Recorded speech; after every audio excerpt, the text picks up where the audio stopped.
I'm Dean Spade. Welcome back to Love in a Fucked Up World, the podcast, where we talk about how to build strong relationships because our relationships are the basis of our movements.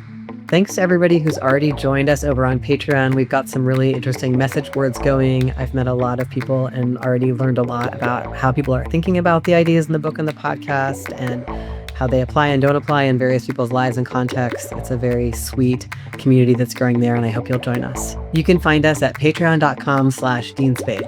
Another way you can support the podcast is if you listen on Apple or Spotify, please go ahead and rate and review the podcast. It really helps other people find it.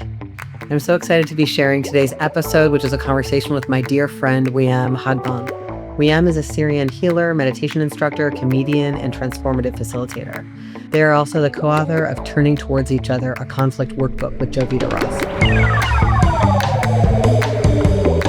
I am so excited to have Weyam Ghadbian on the podcast. I first encountered Weyam's work when I read the guide that they co-wrote with Jovida called Turning Towards Each Other, a conflict workbook, which is this immensely useful guide that helps people think about what roles we fall into when we're in conflicts, what kinds of disconnecting behaviors we express during conflicts, and how to work with conflict in groups. And this document has been a huge resource to me. I've drawn from it in workshops that I've done about conflict for organizing groups and for a lot of mutual aid groups.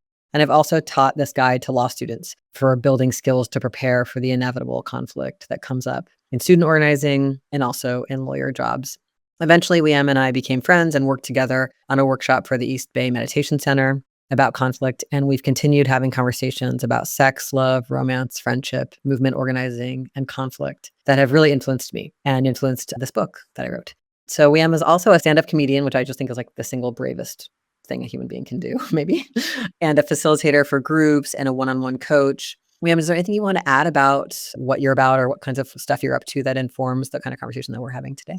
Just that I'm Arab, I'm Syrian, and what politicized me even before I was born is the struggle for Palestinian freedom and also the struggle for Syrian freedom against dictatorship. And as a kid of folks who were exiled from Syria for dissent, that is a big part of the motivation for why I've committed my life and work to helping people to navigate the solvable conflicts before it gets really extractive and power over and all of that. So, yeah. Yeah, I love you saying that because I think a lot of the kind of things that we could identify as solvable conflicts, many people feel are incredibly unsolvable right now. And it's really pragmatic and useful to be oh, actually, conflict in our organizing group or conflict with our lovers and friends may be more solvable than some of the broader conflicts that we are called to take part in addressing in the world. So thank you for, I think that right sizes some of our very difficult and important, more intimate conflicts and helps us maybe feel energized to confront them in a loving and rigorous way. To start out our conversation, I was thinking about, you just looked at the final version of the book, having looked at some drafts before, and I was wondering if you want to start by just sharing, is there something that stood out to you as potentially useful or something you might share with others this time around as a reader? Okay, where to begin? It is truly the best relationship support. I don't know if you're identifying it as a self-help book or not, book that you could ever read. I just was does any other book need to be written now? No. Dean did it all. I think it's so great because it's so comprehensive and nuanced, and it's political, but also combines all of the best parts of other sort of relationship navigation frameworks while pointing out the ways that they can be complicit in dominant culture and then weaving in things just it's so compassionate. You have so many of these pendulum diagrams that kind of invite the reader to go beyond binaries and also it's compassionate, but also has a lot of rigor. And it's really inviting people to take accountability for what they do have autonomy and agency over in terms of their relationships. It's so clear-eyed and sober or something in terms of how it allows us to understand the tangle, the web of what is love, what is romance, and how is it imbricated and interwoven with dominant culture systems, and how is that not in alignment with our principles, and what are the common pitfalls that we get trapped in when we're pursuing love, whether that's obsession or blaming or making someone else responsible for our own needs, or projection or overly escalating a relationship. And so if I had to boil it all down, one of the key pieces that I've found useful is just like the framing that I'm going to quote you, that I believe we can and must bring our most radical visionary ideas of liberation into our practices of sex, love, and romance, and to all the relationships in our lives. And why is it that we lose our principles in relationships? And how do we not? So I feel like it's helpful to read this book to just remember that you have choice and agency. And even though we collectively are withheld from having our needs met by these extractive, racist, capitalist structures, we may not have what we need yet, but we can get it collectively. And along the way, make choices to honor the ways we really envision being in right relationship with each other and our bodies and the earth. And I want to quote one more quote that was like one of my favorites is, if we break the illusion of separateness, we can see that we already exist in a web of mutual care necessary for us to survive. We get everything we need from each other and the planet. It's just that this web is mediated by violence and coercion so that a few people can profit. Our job is to resist and destroy the systems that turn our lives into fuel for exploiting planet-destroying industries. We must both invent new and restore old ways of living with each other, ways that nurture life, connection, belonging, and liberation. Ugh, it's so beautiful. But specifically, one of the specific tools that I used this week in the book, there's so many just great little, what are you calling them? Are they tools or Exercises, practices. exercises, practices? Was this one called De-escalating a crush or obsession? Oh, 7 steps for de-escalating a crush or obsession. I feel like it encapsulates what you do in this book. So it begins with awareness. Like, why is it that I'm in a situationship that potentially isn't aligned with my values? And you do a kind of sober inventory of that, right? What are some of the practices that I'm doing here? And what's the ideal? What's the vision that I have for my life beyond this? And then you have folks basically identify the hot spots, which are the particular situations that happen right before the escalation that you're trying to move away from. And then I love the piece that was using summary sentences to kind of be these grounding reminders of why this isn't what I want and what I do want. So one of the ones that I loved was something like, the strong feelings I am having will pass. I don't have to act on them. I can make choices to fuel them or dampen them. I have a choice here. I just want to tattoo I have a choice here on my forearm.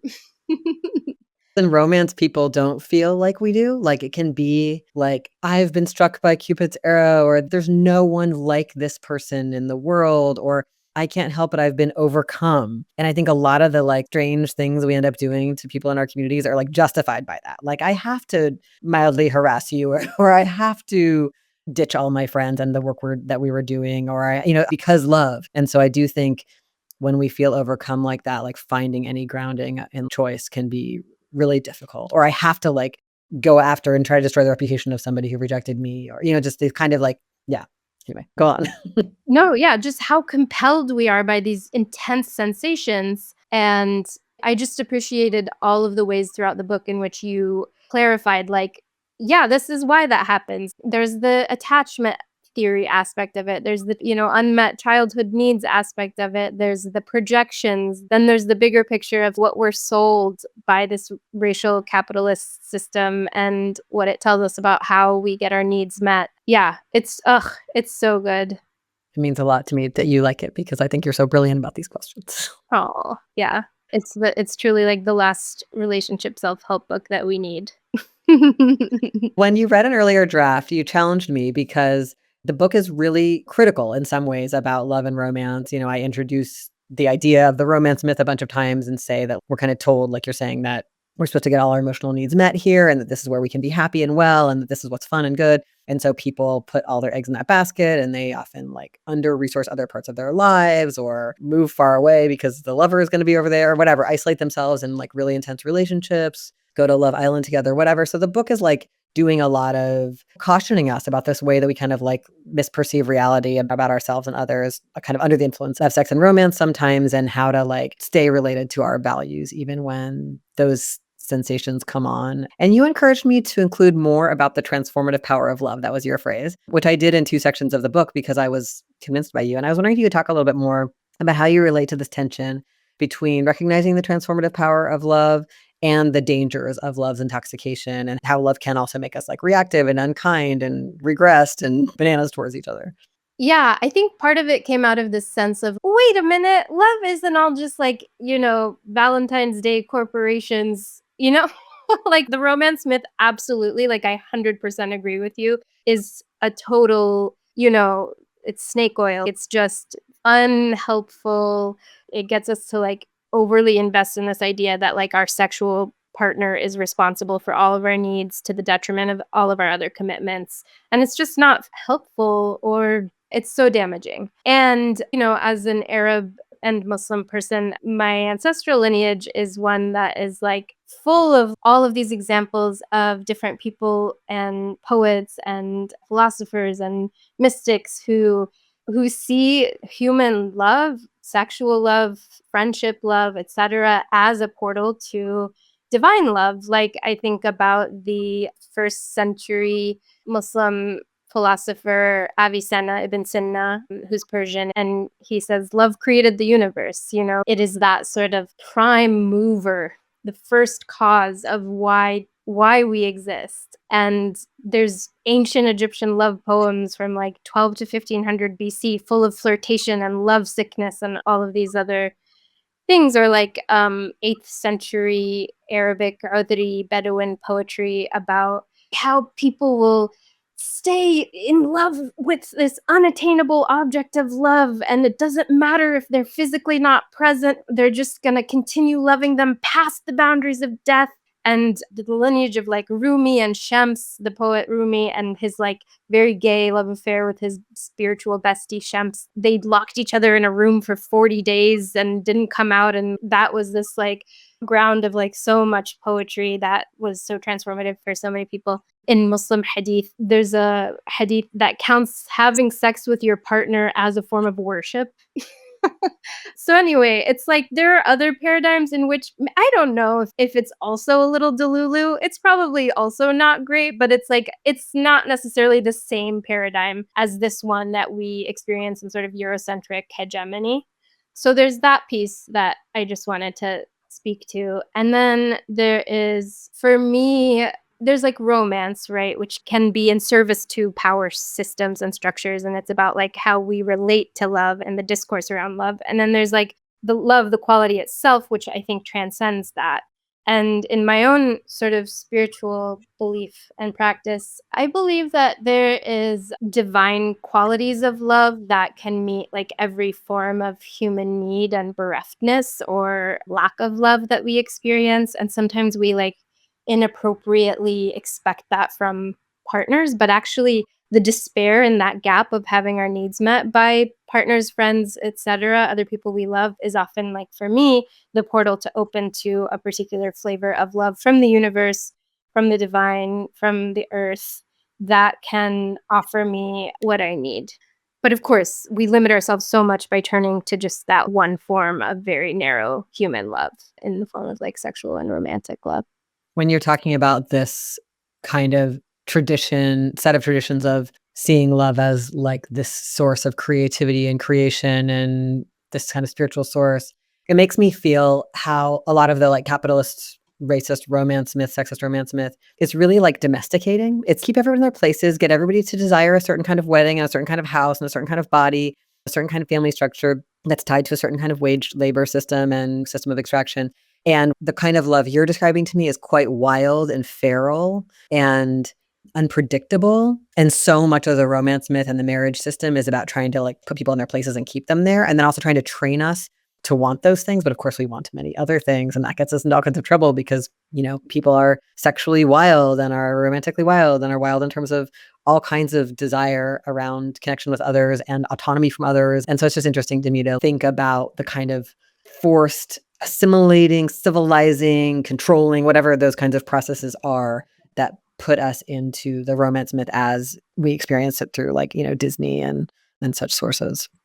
Totally. Yeah, that's totally it. And even these examples of like deep, transcendent, passionate love in other historical paradigms, I'm sure they were in some ways people probably used them in connection to different kinds of power systems in whether tribal or patriarchal or other, whatever existed at the time, even if it was pre-capitalist. But I love this distinction between love that is about like feral erotic power and maybe just sort of like autonomy and self-expression versus control, coercion, domination. Yeah, and the romance myth is also about isolating us all into little individualized family groups that will compete with one another as opposed to having like collective action against harmful systems. It's interesting too when you talk about the transformative power of love. I think one of the things I wrote about this a bit in the book, is like I have felt it and seen it, right? I have seen people, it is magic. Like you can become really alive by like having a serious crush or falling in love with someone or having really amazing sex and become like open to their political ideas and like trying things you never tried before and get out of various stuck places in yourself or like Yeah. work through really intense shame. And the other side of that is I have seen people fall into really compelling love affairs and become totally isolated from their friends or have terrible new politics or have their lover convince them that they need to become really straight and narrow. Or like I've seen it go both ways. Like I think in the book I talk about it as my sister once told me that caramel is like the most dangerous substance in the kitchen. It's so hot and it's liquid and people like burn themselves terribly. And it's like caramel is also like delicious and sweet and amazing, kind of makes anything you put with it better. And it feels like that. It's like, I feel like falling in love is something I want people to get to do, or falling into crush or being really extremely hot for somebody or whatever, including falling in love with groups, falling in love with friends, whatever. But I also want people to get a chance to be like, oh, this is like taking a really serious psychedelic. I should maybe make a plan and connect with my friends about how I can be safe during this and keep a little like list in my pocket of things to remember or whatever. And there's not a lot of guidance about that, I think, in our society. There's kind of a just like find your one, go for it hardcore, and then be terribly disappointed when they don't meet your every need just as you imagine from TV. Yes, and I really appreciated that you had that example of, like, using a psychedelic. I feel like is so apt, and I appreciated that you had that section in your book about charged states, and I can't remember exactly what you called it, but the sort of high affect, intense states and, like, the questions that like, in for example, that exercise about de-escalating a crush, just, like, going into these situations with some amount of, I don't just lose myself and my principles. I'm still a responsible, accountable person to this broader web. And I think that connects to a shared practice that we have around mindfulness, where it's like just because there's intense craving or sensation doesn't mean there's not also like a ground of being or awareness that can hold that and create space for practice instead of compulsion. One of the most powerful things you said to me early on in our friendship that I remember was we were talking about the really strong states that can happen in love affairs and the feeling, kind of losing your mind and feeling like desperate or jealous, or you must have this response from somebody, or this thing is so painful. And you described being like tied to the ship's mast while the sirens are calling, and like that idea of being held in practice, like deciding to hear that and still stay with what you know to be true or something you believe in or what you want for your life, even though the sirens are calling you to like call that person again or to have that tantrum on somebody else or speak badly of that person or whatever the kind of compelling thing is. And I want to kind of talk about that a bit. We've talked a lot together about how people go off the rails when it comes to sex, love, and romance, including you and I. And we've talked about attachment theory as one of the ways that we have both kind of studied that. And I'm curious if you could just describe a bit about why you find the framing of attachment theory useful or how it's supported your growth and self-understanding, and maybe including sharing for people who haven't read that much about attachment theory. Yeah. Attachment theory I found so helpful because as you say, we all experience different aspects of avoidant attachment, anxious attachment. You're not like any one of these fixed sort of, it's not like a typing system. But what I find useful about it is, particularly in my experiences of anxious attachment in relationships, when I'm in like an anxious attachment state of like hyper arousal, like it feels like I'm being like stabbed in the heart repeatedly, or like I want to throw up, and there's like a death metal band playing on my stomach lining telling me I'm going to die if this person doesn't text me back in the next 5 minutes. And it's like my brain is convinced that the frequency of their texts has to do something with my survival. In a lot of relationship contexts in the past where this has come up for me, both polyamorous and monogamous, there can be an experience of sort of like, something's wrong with me. Like, I need to fix this. I'm the problem. And it would spark a lot of shame and aversively fueled self work that's just like, how do I get better? How do I accommodate the other person? Be less needy? Da da da da da. I can fix myself. Wait, don't leave me. And I felt like attachment theory helped to describe that sensitivity isn't like a character defect. It's just a sensitive attachment system. And I remember I think Jessica Fern and Polly Secure talks about how sometimes it's not, jealousy isn't the right word. It's actually like a primal panic that your system is experiencing. And it's okay, it's neutral. And attachment theory invites a sort of, you summarize this in your book, a kind of step away from the hyper individualist bootstrap approach, and is just, no, we need each other to co-regulate. It's okay. You don't have to, you're not the only one responsible to soothe yourself. You're responsible for your own emotions, but you don't have to do that alone. You can ask for support, and there's nothing wrong with you for feeling this way, essentially. And it's like hardwired into us for our survival, And as someone that veered towards the more, and you talk about this in your book, the side of the pendulum that's like, I can change everything about myself in 30 days. It actually was really helpful to just lean into a little bit more acceptance and gentleness and say, no, it's okay. Like, this particular system is going to have this particular reaction to this set of conditions. And I'm still responsible for naming what those needs are, but there's nothing wrong with me.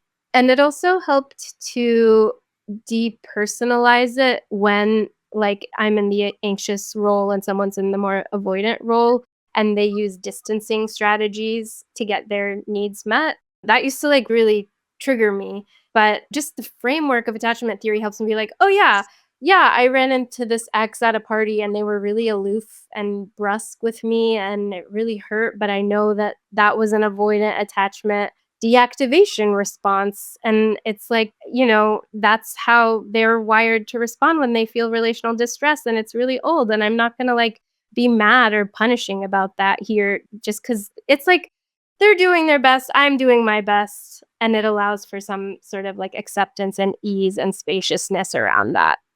Yeah, I think that, one of the things I hope people get out of this book is that it's really normal to go into strong states as a result of sex, love, romance, friendship stuff. You're not the worst if you do it. Actually, it's happening to a lot of people all the time. And the worst thing we can do is when it's happening to someone else, like judge them really strongly and isolate them or talk negatively about them to others. And then when it's happening to us, be in a shame spiral. Or we could be like, wow, these are really common states. When people are in them, kind of learning to be like, oh my God, right now I'm overcome with a fear of abandonment, or I'm overcome with a fear of engulfment, or I am overcome with a need to get away or the need to get a response. And that like, when I know that's happening, I can then be like, oh, that's happening. And then potentially be like, what support do I need so that I don't do like the strangest behavior about it or the harshest or cruelest behavior about it. And that could include telling the person I'm having this projection on that it's happening, or could just include reaching to others to try to get some of those needs met, or using visualizations or spiritual support or like whatever works for whoever to get through a hard moment. But like, I do think emotionally knowing one is in a hard moment is so big, because a lot of times people are just like, you're doing this to me or whatever, you're crowding me or you're leaving me or whatever. And so I think so much of the book ultimately is just about basic emotional awareness of when we're in these states, and ideally non-judgment about it. And then another person's in the state like, oh, this person is in a state right now where they feel like if I take any space or step away, they're going to die. And they know that's not true. And I know it's not true, but maybe I could choose to support them and not take that personally. This person right now feels really jealous about my new lover. And I know we're both committed to having this open relationship and our autonomy, but they're really feeling this jealousy. So instead of getting really defensive, I could just be like, I'm here to just hold you while you feel that. And I'm really sorry you're feeling that. That sounds really painful, because I know it's not about me.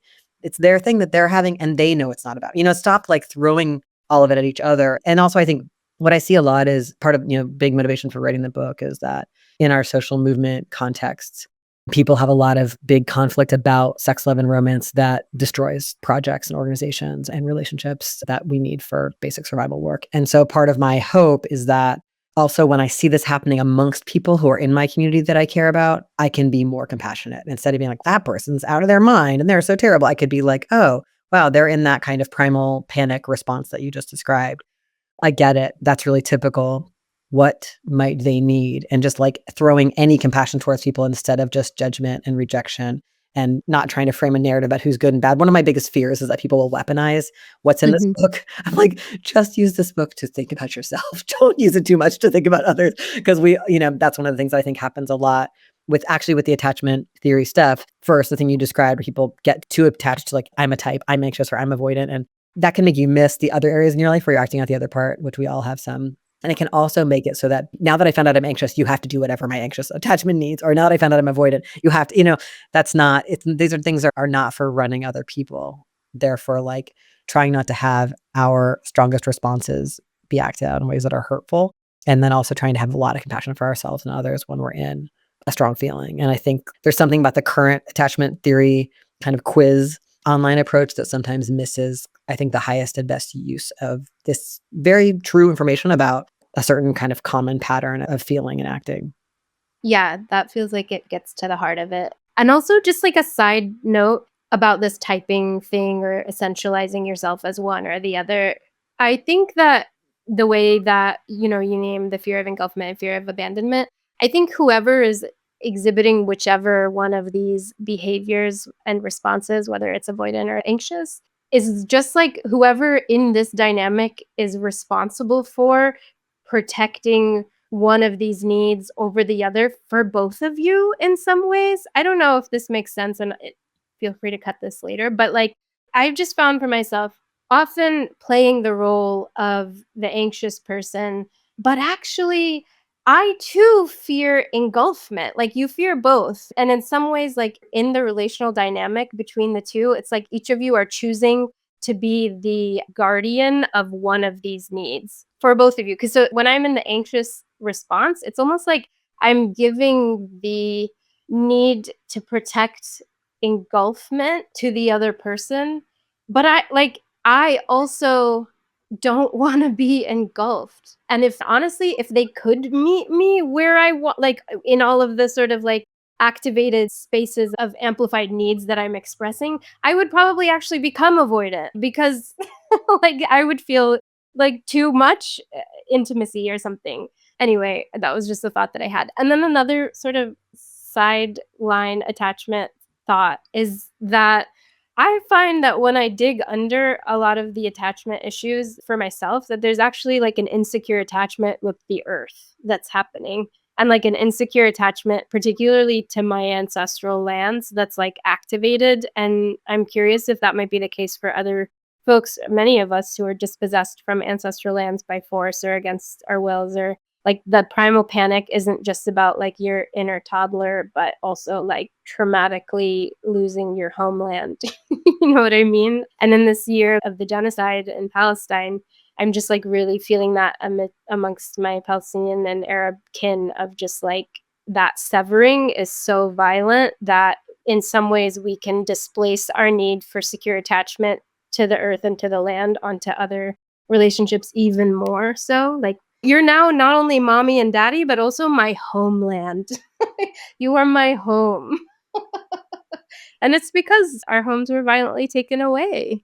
Yeah, I have thought a lot about whether the kinds of attachment wounding that are so common in racial capitalism and colonialism, what would this be like if we had more intact lives? Like if we weren't, so many of us had, our forced migrations in our own lifetimes or our immediate ancestors, forced into smaller family units, not living close to the land, not living in larger groups that many people have lived in for most of human history. What would security itself feel like if you lived close to the bones of all of your ancestors going way, way back, or if if your food ways were not tied to wage exploitation, if you're part of a culture that had a way of holding like death and loss, and that it wasn't like genocidal death and loss, it was other kinds of like more earth-based death and loss coming from aging, disease, cycles of agriculture, et cetera. I guess I often wonder like whether we're all just so like we're just these raw nerves walking around who've lost context and are supposed to get all of our context from consuming and then also from consuming the romance myth and finding that one amazing person who's going to answer all of our needs and then being not very surprised when, of course, nobody can do that. Nobody can like fill the, yawning wound, the layers and layers of wounding that are in the parenting we got most immediately, but also for some people, generations of those, wherever those gaps happened and those losses and those really traumatic dispossessions. I'm curious about what that other security would be like. And I also relatedly am like, how can we find deeper connection and security in our movements? Like I have had experiences of collective action and of being in groups with other people who believe in what I believe in, even if they're not like me in so many ways, where I have felt like these people truly have my back. I've even had it happen with strangers on the street during moments of more insurrectionary moments, like can we notice when we're able to actually feel like people have us and aren't like competitive or aren't like, but actually are like out for us and with us. And that maybe gives us a taste of what it would be like then if I have sex with some of them or have a romance with some of them. It's not like everything's riding on that one person, but instead we're in a context of love and care. And I think, for many of us, deep friend circles, especially politicized friend circles, can be a place to get that greater security. That's so beautiful and just makes me think about like how we can really try to orient towards those moments of being met by the collective. Like I do feel like it's so easy to just focus on all the ways that our organizing homes have failed us or hurt us or haven't been places of security or support for us. But actually, in so many ways, they have. And allowing ourselves to really like feel that when you're like in a real physical way, like when you're out on the streets or when you're in a meeting or whatever it is, to really take that in feels like a really resourcing thing. Because I do believe, and I don't always have faith in this, but I really do believe, like you say in your book, there is enough to meet our needs collectively. It's just these fucked up systems that make it seem like there's not and keep us from each other. Yeah, have produced scarcity and isolation. I mean, I think one of the drives for me also of writing this book is that people are just more isolated than they've ever been. Like even before COVID increased isolation, people are just isolated. People live further from their jobs. They work more hours. Their rents are higher. They have to, people end up having less time and space for various kinds of collectivity, for creativity, for play. It's just like there's so much research about this, right? And most people in the US apparently don't feel like they have a single confidant to share good or bad news with. And I have seen that in like my students, people I organize with, who are just like, I don't really have any close friends, or I don't have anyone I really can trust about my really hard thing I'm going through, or I don't have anyone who I'm sure would visit me if I was in the hospital, or things like that. Really so scary, right? And when we get in bad relationships, if we're that isolated, those relationships are so much more likely to be dangerous.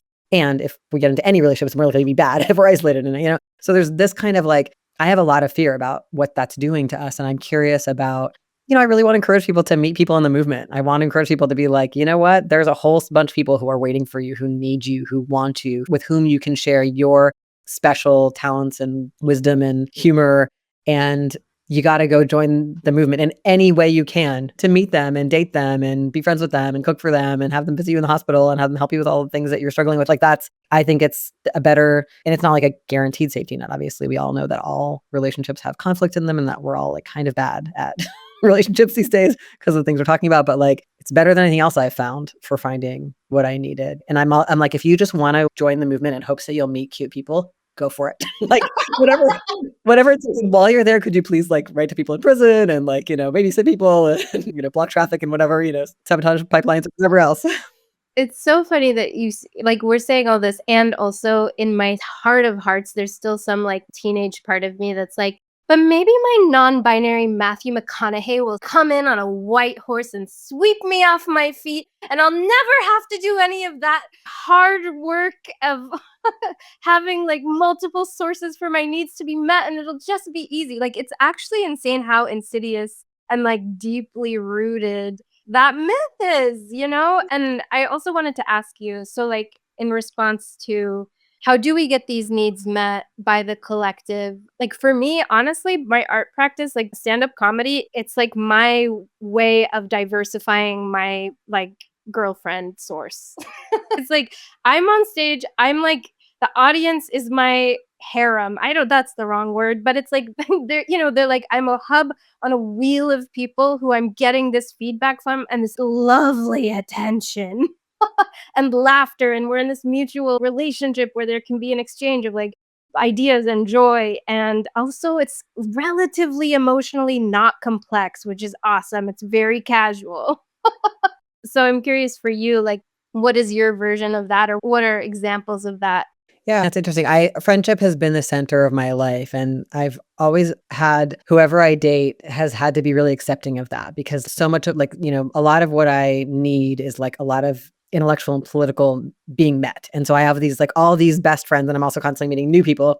Like you're relatively new in my life, who I go really deep with right away. Who it's like really want to know deeply. Like I need a lot of autonomy to do that, to just get fed and be thinking with a lot of different people and be like, oh my God, this person's reading this stuff. And so that I think in some ways that's helped me keep my relationships really spacious, my sex and love relationships really spacious. Cause I have to be able to do that. And that has to include like you and I've got to go away together for the weekend and read this thing and write this thing together. A lot of people I become close to, I make stuff with, and we just that is such a source of life in me. And I think another part of that is taking risks with people in the context of organizing, like either taking risks about what we're saying or doing physically risky things together to resist.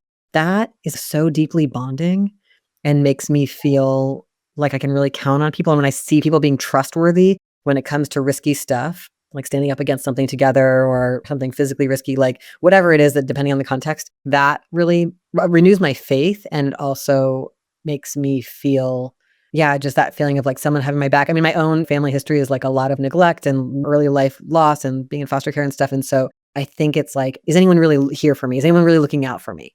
And that feeling has really come through my like politicized friendships and organizing with people. And I always think about it, some of whom I wouldn't have liked if we just met. Like we had nothing in common. You know what I mean? Like we wouldn't like the same music You and wouldn't have matched on an app. no, their personality would actually rub me the wrong way. I've had some jokes with some friends who like talk so slowly and I talk so fast. I'm like, I can't stand to be friends with someone who talks this slowly. And then I'm like, but I really need to hear what they're saying. I'm in love with what they're saying. And one of the things I worry about with like internet culture is people just really being boxed in small to a very limited aesthetic. You have to like all the things I like and look like me. And it just gets really narrow as opposed to like when you do in-person organizing and certain kinds of online organizing, you just meet all kinds of people because like they care about this thing and you do too. And so now you're just going to give them a try.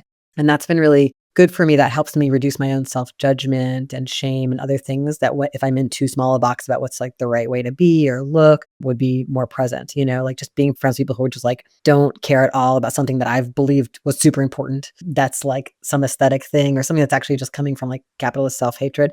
Oh, what a relief, I think that's helped me expand my world where I could be like rigid.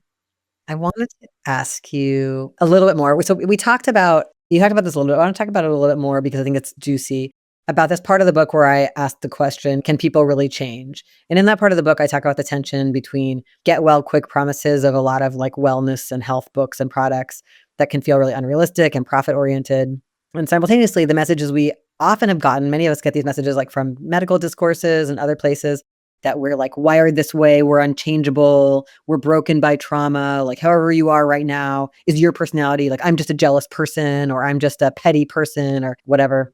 And so in the book, I'm trying to encourage people to hold some nuance. Like on the one hand, to realize that doing work to notice our patterns of thinking and feeling and behavior can be liberating. And like you can experience that you do have more choices than you thought. And that actually like some of our worst thoughts might be programmed by dominant systems. They're not coming from us and we don't need to like hold them as ours. At the same time, changing stuff that we've been practicing feeling and doing our entire lives, especially things that have been coping mechanisms that we adapted to deal with like really hard stuff that happened or that our parents did and then we copied them. It's not fast or easy. And we may realize that we have the same pattern over and over again. We get into the same crappy relationship with a lover, the same fights with friends, or have the same cycle of like, burning down organizations or whatever. And we might feel like, oh my God, I can't change. I'm stuck. I have the insight about the pattern, but nothing's changing. Or we may like feel like we've gotten through some old pattern and then creeps up years later, we find ourselves back in the midst of it. And it's so, distressing. So I'm curious to hear your perspective about this question of like, how much can people really change? Like, what have you seen and experienced about that? It's so good. It's so juicy. I love this part of your book so much. And you do such a good job articulating the nuances here. Just that pendulum that you described between your problems are hardwired, you can't change it, and then to the other extreme, you can change everything about yourself in 30 days. I do think, okay, Maybe I can talk in terms of 2 examples. There's something to be said for me as someone that veered towards more of the you can change everything about yourself in 30 days to my intervention being a lot more acceptance and gentleness, like, especially because I'm prone to perfectionism and shame stuff. So there's something to be said on a spiritual level for just like complete acceptance of the whole picture, no matter how flawed it is. That's a great place, honestly, from which to begin practice. Because if you're starting from a like, oh, I suck, I gotta change because I'm bad and no one's gonna love me, like, it's not very sustainable to practice from that space. You can, but you create a lot of suffering along the way and it's slow. So, for instance, I was trying to think about there was like one particular relationship I was in where I just found myself I kept dishonoring my own agreements with myself to pursue this person. And it was one of those more obsessive types of addictive relationships you describe in the book. And I continuously abandoned my own needs and didn't like how I was, as a result, also not showing up for the other people that were a priority in my life. And I would just wake up like somatically feeling like I was trampled by wildebeests in, just like so like my body was like, this is not good for you. And I went into a 30-day or a 4-week silent meditation retreat when I was trying to decide whether or not to stay with this person. And so first I was like, let me see if I can really expand my capacity to be with suffering in order to like make this work and attend to my attachment system and all of the like the inner infant that needs to be swaddled. And I had like the support and luxury to just be able to sit with that part of me and give it like honoring witness for days and days and receive all of this grace from the earth and the divine whatever. And then I left the retreat and I tried to like make things work with this person, and it was like I would just get shredded again and once again lose sight of my commitments to myself and to other people. And it was just like, okay, this is something I can't change.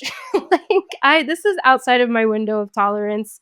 I yield. This is that piece of, like, chocolate cake on the counter that I can't just pass it without putting the whole thing in my mouth in the fistfuls and then, like, losing track of time and space and everything else. And that I just need to, like, put that in a little Tupperware and put it in the fridge or whatever it is that's gonna create more choice for me around it. On the more, like, rigorous, like, I can actually change this aspect of me, like, recently I got feedback from a creative collaborative partner about how I behaved during a particularly stressful deadline where I snapped at her and I was like, came in, was like, Chup, let's get to work, even though she was like going through a health thing. And I was acting under stress unconsciously in this kind of extractive way that's not in alignment with my own principles. And she gave me feedback, which I'm really grateful for. Did I immediately have a defensive response? Yes. Was I ashamed about that and about how I harmed her? Yes, but I have to remember both this quote from your book and what my mantra is around conflict and feedback, which is like, my colleague Jovida Ross often says this: feedback is a gift. I will receive feedback as a gift, and conflict is okay. And this person is offering me this gift of holding up a mirror to a place where I've been out of alignment that's like kind of gross and yucky. And even though I don't want to see it and I feel like there's nothing I could have done differently then, like I will receive it and I recommit to trying to do it differently next time. And so I put into place some things for myself like, oh, I'm going to work on my like how I show up under stress in a deadline situation. I'm going to take an extra moment, like an extra breath when I'm working under pressure before I respond to someone. And I feel like I could access some practice even though I felt similarly hijacked in that situation.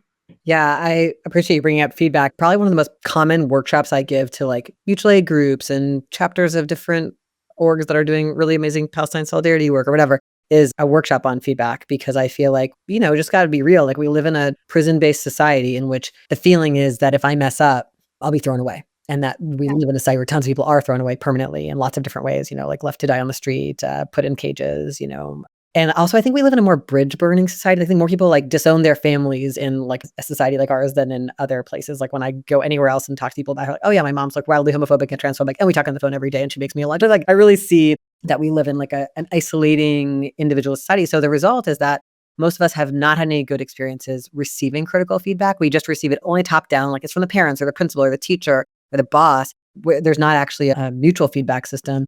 And so what we know how to do is try to keep our heads down and avoid getting feedback or be defensive, or we have to just like completely collapse and do whatever they said because they're the boss or whatever. And then we're afraid to give people feedback because we're also like, oh my God, I don't want them to be upset. I don't want them to think they're in trouble. I don't want to start a fight. Like we're so afraid of conflict. And the result is like people just don't give the feedback until it's built up so high. You don't do the dishes, you leave your dishes in the kitchen for 6 months and then I'm like, I can't live with you anymore. Instead of just being like, oh, hey, this is how I like the house. What do you think? And like actually having a lighter chat along the way.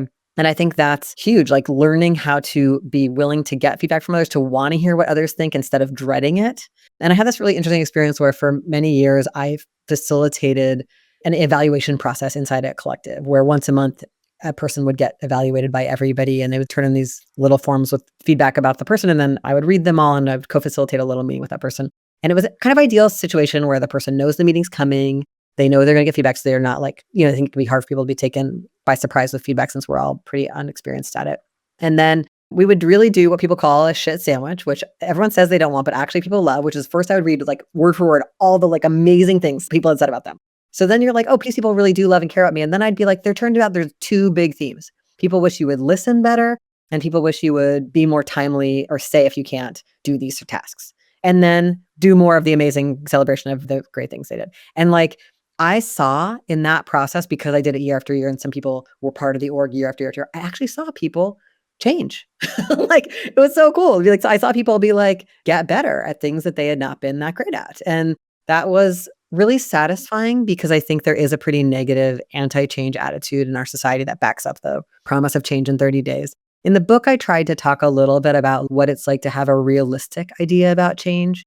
Like, how can I notice that this time when the jealousy came, it didn't last quite as long, or I didn't feel quite as off base, or I remembered to use one of my tools and call my friend, or I remembered to say this little phrase I like to say about stuff. Like I remembered to use something that I had decided works, or just noticing like more subtle kinds of change with hard feelings or strong states, or like, oh yeah, I did end up staying out later than I said I would, or consuming substances I thought I wouldn't do anymore, or whatever the thing is that people are like trying to shift in themselves. But it wasn't as much, or it wasn't as long, or, just like letting change be gradual. And also like that image of a spiral staircase, yeah, I might actually run into that wound again. Actually, I'm going to, it's my wound. I'm probably going to run into it again. If it's bothering me now, it's probably going to bother me again. And maybe it'll be a little different then, or I'll learn something different from it. Like just how can we not be so upset with ourselves? And, you mentioned like being under pressure and then snapping at your friend. Yeah, under pressure is when I'm going to act out the old things I learned about how to deal with being under pressure. And those might be extreme individualism or anger or disappearing or not communicating my needs or becoming a doormat or whatever the things are that I learned to survive whenever things were hard in some earlier stage of my life, or that I saw my parents or caregivers do as the way that they took care of hard moments. And like, yeah, under pressure, you might see that conditioning again, and like just being more caring about that. And then also like, I think if we're a little bit more compassionate with ourselves, we're more likely to be able to authentically apologize for any impact. And that makes such a difference to people.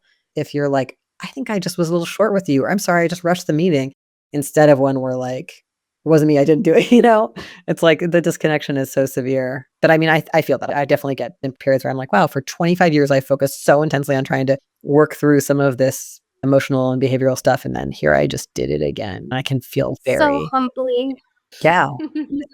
A lot of times I'm just like, this is my life. The acceptance piece you're talking about, this is my life. It includes these wounds. It includes these instincts. It includes these learned behaviors from society or my family or whatever. And I want to be alive, and this is the life I'm in. And there's just some kind of need to be gentle with that, I think. And sort of back full circle around the transformative power of love. It's like the people who receive I think you might say like our 4 a.m.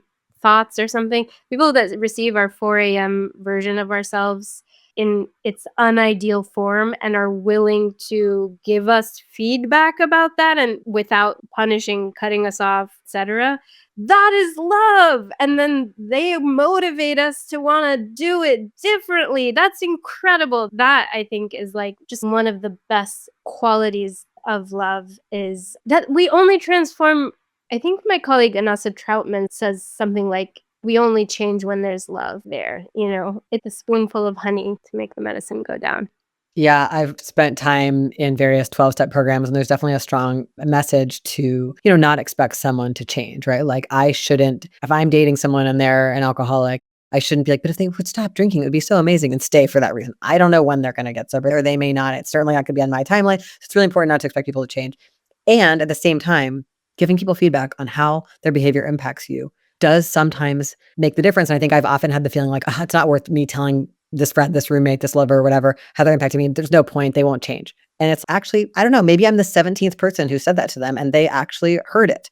Or maybe I'm the first and it's going to be a long journey of 40 years. And I'm just like, actually, I don't think I want to live with you about it or whatever. And I have had in long-term friendships and relationships of all kinds, I have seen it where someone's feedback really landed on me and it really was a motivator. Like, wow, I do not want to make someone feel that way.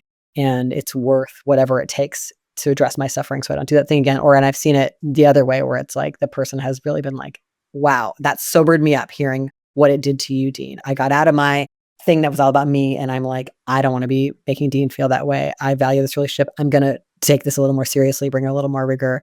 I think it's possible. And also we all have to be discerning about noticing if it's not working and knowing when people are not receiving our feedback and when, we may need to not be in the same level of intimacy in order to be well.